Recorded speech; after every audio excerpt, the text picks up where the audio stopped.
Welcome and welcome back. You know, it's moments like these where I feel really bad for the people who don't tune into all the fights. Okay, they only watch the pay-per-views or the ones that get really hyped up, right? Because you're missing out.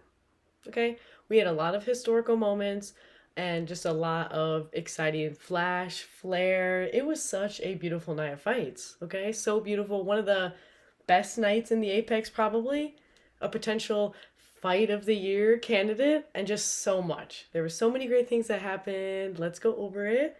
Give it a dynamic review for Hyungsung Park versus Tetsuro Taira. A bit of a switcheroo, but we made it happen. This was a historic moment for, I feel like, a handful of reasons, but the biggest one, the most obvious one, is this is the first time ever that we have had two fighters, both of Asian descent, in the main event and a UFC fight. That is crazy. I feel like how is that true? Well, history. We're always making history. For our first fight of the night, we had Piera Rodriguez versus Ketlin Souza at strawweight, and we knew Piera was going to be going for the takedown because that is where she lives, and she has taken down all of her opponents thus far, including Ketlin Souza, who she did take down very, very effectively. She had her way. Okay, she had her way. It was definitely a very, very good back and forth. I, from my, little observation, didn't think it was split, but we did end in a split decision in Rodriguez's favor. She just controlled more, and she had those ground moments that ultimately seemed to make the difference. Multiple takedowns, right? We would pop back up, but we would go back down. But that was an exciting decision to start it out. We started out with a grind. And then we had Rafael Estevam stepping in for Andre Lima. So thank you, Rafael. We love that. Going against Felipe Bunes at flyweight. And this was wild. We had a wild one here. It was scramble damble do. We were scrambling all over the place. This one was so much fun. Can we say buggy choke? Okay, it didn't work out, but it was, it was in the works. It was in the mix. So much fun. The whole fight was just so scrappy, and there were so many fun on the ground moments. I mean, Bunes was chilling on his back, maybe chilling a little bit too much, but the confidence was so strong, and it was crazy. It was one of those quirky grappling matches all the way through on the ground, and Rafael was able to get some meaningful damage in there. Okay, he was raining down, so got the unanimous decision and stays undefeated. And then we had a quick flash. We had a quick flash fight with Austin Bashi versus Giannis. This fight was, over before it started. I mean, these are two guys who are both making their way, so that's what made this fight really exciting. I think this was the last fight to get added to the card. I mean, both guys fresh, new, green, and Bashi was all over him. He was all over Giannis. He was on him, backpacking with that standing, right? And he gets the standing rear naked choke. Gets the standing rear naked choke in round one. Girl, now that's something. That was exciting. We were out on that one. So congratulations to Austin. It's always impressive when we get it standing. Then we had a really crazy middleweight matchup between Nick Klein and Andre Pulyaev. We know Nick Klein, he's Quickie Klein, right? He's Quick Nick. I guess you could do it both ways. He's Quick Nick and Quick Klein. And he is. He is like a racehorse out of the gates. Like, he's like, let me get in there, let me get on you. So he was going in for that right away, trying to get in the takedown, trying to get that control in. He's trying to finish it as early as he can. Quickie Klein is trying to get in there in round one. We don't get the finish. And in round two, the table's turned. The shoe is on the other table of which is turned. Okay? And Pulyaev lands a nasty body kick. Okay? Yuck. It is a pure power kick from Pulyaev. Yikes. And Nick Klein, it's over. Okay, so we get TKO Pulyaev round two after a quick Klein round one.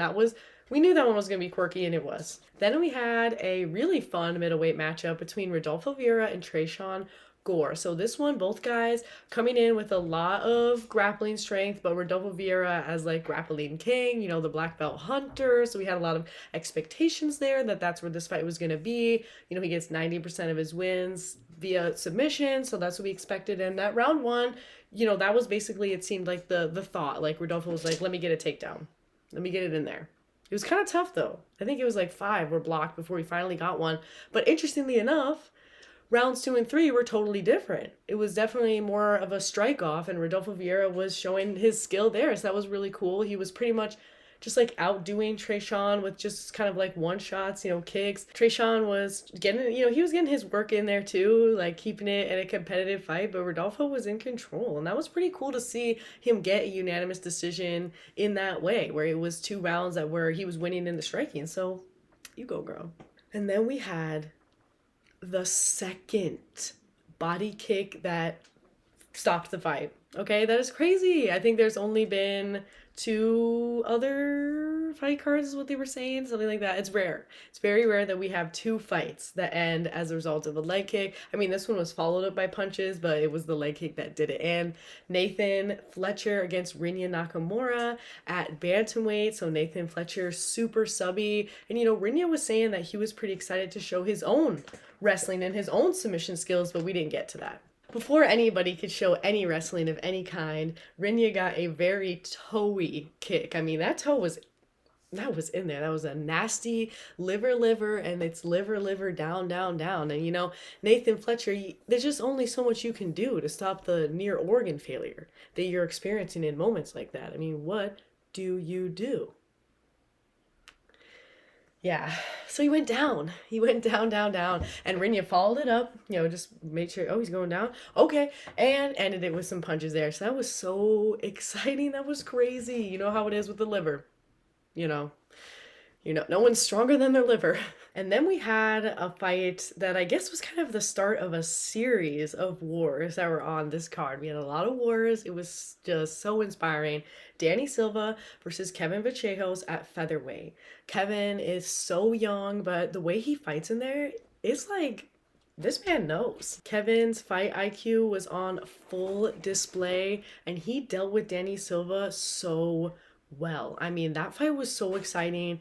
Kevin was just more diverse in the striking, but Danny was not making it easy. Danny did not make it easy, and you have him just really pouring it on, especially in that 3rd round. I mean, like, it was crazy. He was like, he really let his heart out on his sleeve for real, and it was a complete war to finish it out after 2 really, really exciting rounds. And Kevin just was so accurate. He was able to deal with that immense pressure from Danny and Danny's, utmost refusal to back down. He did not back down, and he knew that he had to get the finish. He was getting wild in there at the end, and we had a little Cub Swanson moment, cornering Danny Silva, trying to give him the advice, and didn't work out, but that was an amazing fight, and takes 2 to tango. One of our several fights where, we have one person who comes out as the winner, but both guys really put on a show. And then we had a little happy birthday, right? It's Neil Magny's birthday. So happy for him. Neil Magny versus Elizeu Zaleski dos Santos at welterweight. Neil got that win. Crazy. That was another really, really fun fight. Had everything, right? It was pretty crazy because Elizeu was like kind of bringing it into Neil Magny's world, instead of leaning on any sort of submissions or anything like that. I mean, there's a few takedown attempts in there, but trying to get like gritty with it and pressing, and that's kind of like, that's Neil Magny's wheelhouse. Like, Neil Magny against the fence, don't do it. That would be my advice, is don't get Magster against the fence, because he's gonna find his openings, and he did. And ultimately it was like a really nasty knee that kind of opened it up for the TKO finish. And so great to see Magny get a win for his birthday, but also just his veteran status increased even more because he hit like 7 hours of fight time in the octagon. That's just so crazy. I think he's tied now with Jim Miller for the most wins in UFC history. Let's go. Right? Just so cool, so historical. And for his birthday, very, very cool, super dominant. And we love to see it, just, he finds his openings. He finds his openings in weird spots, and keep this guy in the middle, right? Because he is crazy against the fence. So a TKO finish, round 2. Neil Magny, so awesome.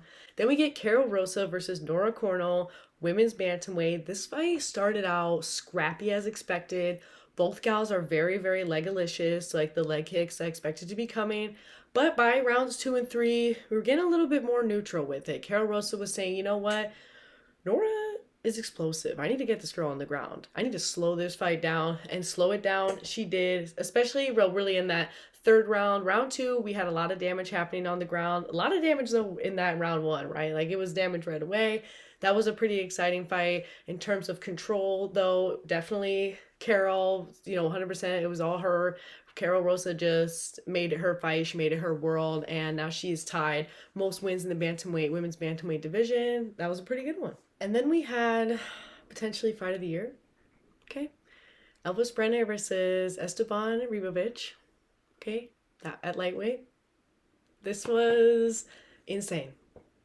This was insane. This was another fight where Estevam surpasses 100 significant strikes. He's done that in 4 out of his 6 UFC fights. That's insane. But again, 2 to tango. And while Elvis Brener did get outstruck every single round and was on his back foot, he was still putting it in there. Okay? Everybody's significant strikes were very, very high. This fight was so inspiring. It's very difficult to describe. It's very difficult to describe. It was just so much heart, so much soul, like the way that these guys were just not afraid and then simultaneously just so confident in what they could do. And it was Technique City. Okay, it's not just chaos. We weren't simply just going for the rock'em sock'em robots. We had some composure and the athleticism. And that is where Estevam specifically shines, is that he's able to find this beautiful combination of doing the most technique-wise and then having the most in his heart, like his belief in himself, but then literally physically. I don't even know how... It's very shocking to see the pace that this guy puts on. And Elvis, he was saying, I'm not backing down, queen. I'm not backing down. And while he, didn't get the win, Estevam got the unanimous decision in this fight. Again, 2 to tango. Fight of the year. We had 2 fight of the nights this card. Like, that's how crazy it was. It was so crazy, okay? And you think to yourself, oh, there's no way anything could compete with that. We got 2 fights left, but that was, again, fight of the year. Well, okay, lo and behold, our next fight, Chris Duncan versus Matus Rebecki. Keep saying his name wrong, but I'm so sorry. Okay, Rebecki. It's not spelled that way, but okay, another lightweight baddies. Okay, we had two lightweight baddie bouts back to back. That fight was also insane. Okay, that was also war. And it was very, very similar in the sense that, like where Estevam was kind of using Elvis's movement against him, similar with Chris Duncan, who was outdoing Rebecki, just kind of making him fall into his traps. Well, I guess it's a little different in that sense, because Elvis was more on the back foot. Okay, whatever. In this fight, Chris Duncan versus Matus Rebecki, there was so much blood. It looked like they were spray painted in blood at the end, just completely covered because, again, we had another heart, soul battle, and Rebecki is so tough, and he just is like, he's a bulldog. He's forward with that pressure. Like, we're not backing down. Girl, we are not backing down. And what was so amazing is that Chris was just, I feel just so excited at the opportunity to take advantage of that and get in some nasty elbows. Let him walk in right into an elbow, right into a knee. Both guys just so split up. Wow. At the end of round 2, I mean, Rebecki was looking bad. And the doctor could have ruined it for all of us. Okay, but she didn't. She's like, he can see, let's get him in there. She was like, this fight's too good. This fight's too good to stop. Let him get in there. Yeah, because that's his thing, okay? This is not the first time that we've seen him go to blood and war, and it was so cool to see Chris Duncan just keep it composed, okay? And use that aggression against him for one beautiful portrait. That was such a beautiful portrait of violence. It was so inspiring. Chris Duncan building some huge momentum for himself. I think he's 5-1 in the UFC now. Girl, on our way. Lightweight baddies, 2 absolute baddie bouts back to back. Baddie bouts back to back. That was so much fun. That is actually why I'm wearing my wild and free shirt right now, because those 2 fights were so wild and free. They were so wild and free. Oh my gosh, it's just so amazing. I feel like you could watch them back. I'm gonna definitely be watching them back after this video just for funsies, So great.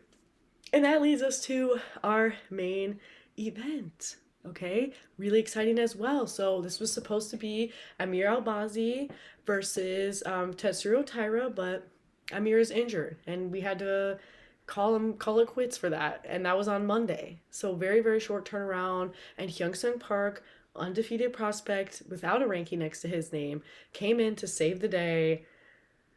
And while it did not go in his favor, we appreciate him stepping in. Okay, round one. In this fight, you could see that Taira was looking for his grappling moment. Okay, he's searching. He's searching for a moment to dive in torpedo style faster than the human eyes can see, so he can get his hands on you. So he's very defensive on the feet, searching, and then he finds it, and then it's very, very scary. And as Michelle Waterson Gomez, we love her, as she was noting in the post-fight show, is that something that he does really well. I mean, grappling is not my expertise, so love when I learn things like this, is actually using his hips for control, like really working the hips. And boy, yes, he is suffocating on the ground. Didn't get it done in that first round, but very early in the second round, his hands are all over Hyung-Sung once again, and he gets the face crank. Yikes, yucky yuck. That's a yucky yuck. Yes, and he is just so relieved. So relieved because, he had a lot to lose. He had a lot to lose if he were to have lost this fight, okay? Because I don't even think it would be, super far-fetched to throw him in the title mix right now, but one more fight and 100% he's in for the mix to fight for the belt, fight, likely Pantoja at that point. I'm sure Pantoja, he'll have one more fight. Makes a lot of sense, but if he were to have not gotten the win, oh no. So, whereas Hyung-Sung Park, all good. I mean, the undefeated record now has a little bit of a scratch, but it's to no scrub. So, it's an upward trajectory for both guys, I feel like, but it was pretty cool to see Taira just so, relieved. He was so relieved. That was a really exciting finish to an amazing night. Oh my gosh. Okay, here's the real question though, right? Which fight were you more inspired by? Co-main event, Mateusz Rebecki versus Chris Duncan, okay? Or were you more inspired by Elvis Brener versus Estevam Ribovics, the other lightweight, the two baddest bouts of the night, probably? Which one? So many good fights though, right? Because then it's like, what about Kevin? We can't forget. Kevin did great. Everyone did so great. Yes, if you happen to miss this card, please go back. It's not too late. So much fun. So let me know what your favorite fight was, favorite moments. Happy birthday, right, to Neil Magny. We got Rashad Evans to sing for us. I don't know if you guys caught that, but that was dope. Yeah, that's it. Here's our song of the night. I think that's all I have. And peace out.